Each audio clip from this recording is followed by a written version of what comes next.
For Senate President Chis Escudero naman, ano ang inyong mensahe sa kanya? At anong inyong next move after dun sa nangyari dun sa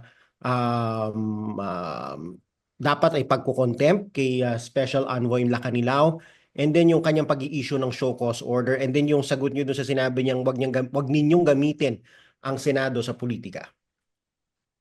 Nakakatuwa naman talaga yung mga pinagsasabi. Ang akin na lamang, balikan natin ang tunay na rules ng Senado kung saan walang mahahanap kahit minsan ang binabanggit na show cause. Yung ginagamit para sa politika, nakakatuwa naman kasi alam naman natin na siya yung ambisyoso. Ako yung nakalimutan nga mga kampanya na.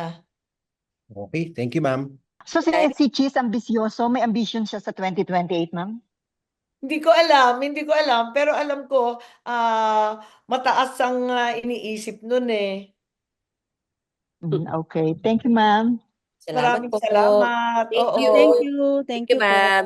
At Ingat po syempre, kayo. bagong kongreso, syempre, bago na naman ang Senate President, siguro, baka natetense. Hindi ko alam. Pero alam ko, parating may plano yun eh, marunong yun eh. For higher position, ma'am. Hindi ko alam, miski Senate Presidency, kasi maraming papasok na datihan, hindi natin alam.